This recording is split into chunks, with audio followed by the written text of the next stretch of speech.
Next up, we got the 31 seconds that destroyed Paddy Pimblett's career. Let's check it out. Let's check it out. Sony V2. Sony V2.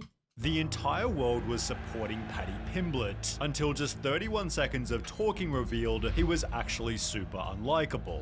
His rapid social media growth subsequently disappeared, while the comments became so brutal he couldn't even handle it. I can't say anything without people jumping on it. The nasty comments get to you. I don't sign into my social media anymore. Everyone quickly decided Paddy wasn't the next big thing, which is all people could talk about during his rise to fame. This article, for example, wrote, "Paddy Pimblett is the next big thing and has the potential to be as big as Conor McGregor, and it's not difficult to see how the media drew this conclusion." Paddy had a similar kind of confidence. This is my destiny. I've got the personality, I've got the look. The new king's here, lad. With comments describing him as a likable mix of humility and arrogance. This was put on full display when he'd make a YouTube channel, gaining hundreds of thousands of views by vlogging, although it was on the topic of food that he garnered the most attention. Paddy's fighting weight was 155 pounds, yet in between matches he'd ballooned to over 200. So you're 200 right now. What do you get to when you fight?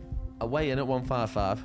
No way. The most I've weighed is like 211. Earning the nickname Paddy the Fatty instead of Paddy the Baddy. Hilarious how every UFC fighter has a unique personality. Paddy being an undercover fat guy is the funniest. Do you ever miss the six-pack when you blow up between fights? I'd rather be fat and happy than ripped, and like these people who are ripped all year round aren't happy. I'm not arsed. Photos such as this one therefore went extremely viral, which Paddy used to his advantage to attract even more attention. All of his most popular content was on gaining or losing weight, which was funny because he'd always end up making weight, not to mention he was also winning his fights easily. Paddy won his first 3 UFC matches, 2 of which during the first round, with an impressive total career record of 19 wins and only 3 losses.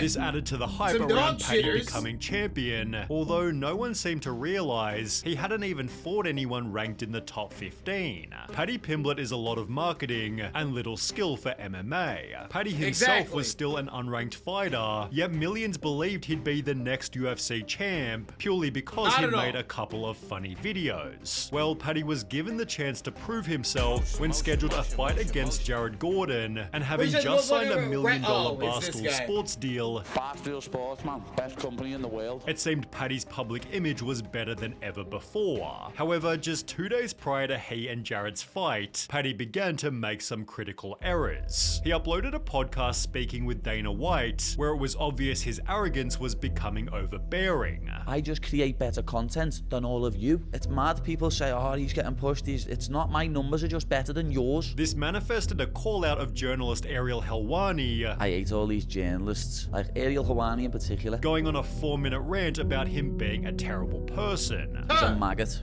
He's a lizard. Paddy's rant seemed kind of fun and edgy until Ariel responded, destroying Wait, was that Paddy Dana White's podcast? Dana White has a podcast? Was a lie. It's lie after lie after lie after lie. Paddy made the claim that Ariel was fired from every job he had. Every decent job he's had, he's been sacked from. Yet Ariel explained that he hadn't been fired from any. Got sacked from every decent job that I have. Let's talk about the jobs that I've had. Even displaying a tweet by his former boss who wrote, "We had hoped to have Ariel continue in that role and made him an offer to remain with ESPN." Next, Paddy tried to insult Ariel by saying he wasn't a journalist. You're a content creator, Ariel. You're not a journalist. Stop lying. To which Ariel calmly responded, "This use of the term content creator, is this supposed to be an insult? I've been trying to create content since 2006. If you're going to try to insult me by calling me a content creator, great. That's the worst thing you could say about me? Awesome. Yes, I'm a content creator and pretty damn proud of it." But Paddy's worst attempt at insult was saying Ariel should pay for his interviews. He uses fighters for clicks, uses fighters to make money. Get your dough out, Ariel. Start paying people for these interviews, what you make thousands and thousands and thousands of pounds on. Ariel responded by stating, "Does Joe Rogan pay his guests? Did Oprah pay her guests? Did Larry King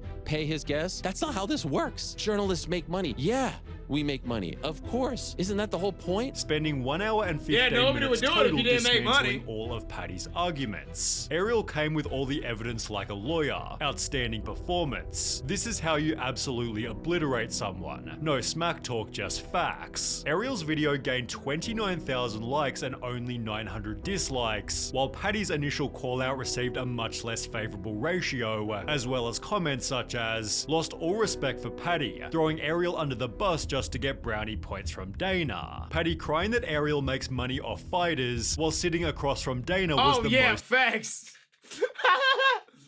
While Dana White goes to the casino and blows $2 million in a weekend. hilarious thing. Who would have thought Paddy's biggest knockout loss would come at the hands of Ariel Helwani, weakening Paddy's image before his biggest fight so far. Paddy waltzed into the match as confident as ever, with the audience expecting he'd beat Jared Gordon easily, although this isn't what would happen. Paddy spent the entire fight eating punch after punch from Jared, and by the end it seemed obvious that Jared Gordon had won.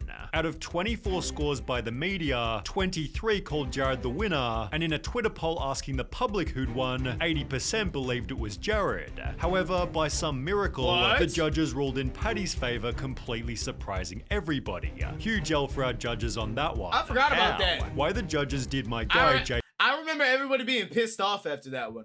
Flash Gordon MMA like that. Everyone in our building was like, damn, Paddy lost. The entire world was quickly turning on Paddy, which he could have turned around with a humble post-fight interview, although over the course of only 31 seconds, Paddy instead did the opposite. Joe began the interview by stating, "I'm here with the winner, Paddy the Baddy. Paddy, that was a close one," to which Paddy responded with, "No, it wasn't. That wasn't close. You just controlled me in the third. But you know what, Joe? Have you consulted me manager and seen how much you're paying me for this interview?" To which Paddy was met with silence. Joe then continued, "You don't think it was a close fight at all?" To which Paddy responded, "No, not at all. I won the first 2 rounds and then coasted in the third. I knew I was 2 rounds up, so I didn't want to do nothing dangerous and risk losing the fight. I knew for a fact I'd won the first 2 rounds pretty easily, and demanding fight of the night as he walked off the stage definitely didn't help anything. I can't believe Paddy wanted fight of the night. He already got gift of the night. What an arrogant guy to say it wasn't close after he just got gifted the decision. This was honestly in the top 5 worst robberies I've seen, and his arrogant attitude after it is just making him look like a pleb." Paddy then went into a press conference where his arrogance became even worse. Everyone's got an opinion, lad. The opinions are arseholes. You know what I mean? Everyone's got one. I know I won that fight, simple as. I deal in facts, lad, and everyone talks about me, lad. That's how they stay relevant. People mention me. And despite he seems a little woozy from all the weight loss.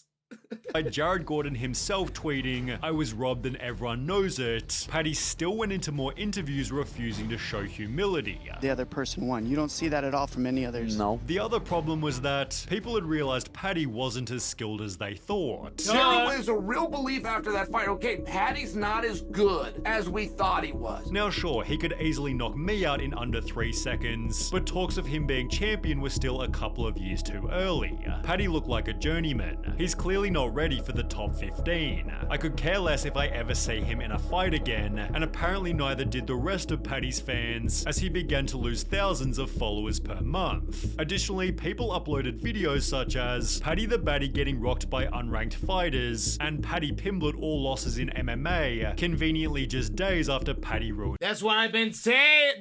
We went on a rant before this video started about how Paddy's not actually good and he just fights nobodies, and then we're on the same page, Sonny. We're on the same page, Sonny. Paddy then began to realize he'd made a massive mistake. The amount of times I've been told I lost that fight, the last year has been quite hard, to be honest, lad. The amount of people that have just been giving me hell on socials and online and stuff like that, know what I mean? I was the low-hanging fruit that it was easy to jump on the hate bandwagon at the time, so everyone did it. And all of a sudden, this statement, "I'm always gonna have this media and this big bubble around me whenever I turn up to fight," was looking a lot less likely. He believed that his next fight could fix all his problems. When I beat Tony Ferguson, lad, everyone will jump back on the bandwagon. Although this didn't really happen. You see, Paddy was scheduled to fight Tony Ferguson, who'd lost all 6 of his previous matches. Paddy therefore recognized that there wasn't much glory in beating him. When I win, people are gonna be like, "Oh, he was on a 6-fight losing streak anyway, he's finished anyway." Although ending the fight with a win was definitely better than losing. This time, Paddy gave a much more humble post-fight interview. He's one of the toughest men out there. Hats off to him, he's an absolute legend. Leading to comments such as officially off the Paddy hate train. Couldn't help to notice how determined he was. Even if Tony Ferguson gonna lose, he gonna make you work for it. He gonna make you work for it. And humility goes a long way. Now, welcome to the UFC, Paddy. He'd therefore gained back 300,000 followers, Right after this although video. it didn't Right after restart this the video, hype dude. train like Paddy might have wanted. Others have suggested it feels like the spark has completely left him, although at the age of 29 he still has plenty of time to prove himself, albeit now with a much more grounded perspective. Probably He hasn't never fought in like questions 9 again in a months. post-fight interview about me Has actual he- I don't fight think- until he I hasn't watched it fought back. this whole In my year, own has head, he? I've done well in that fight, and then I watched it back, and it was a completely different fight to what I had. Well, shit. Let me know what the fuck y'all think about Paddy Pimblett. W. You can't come around my gang. You ain't got no fucking motion. You ain't got no fucking motion.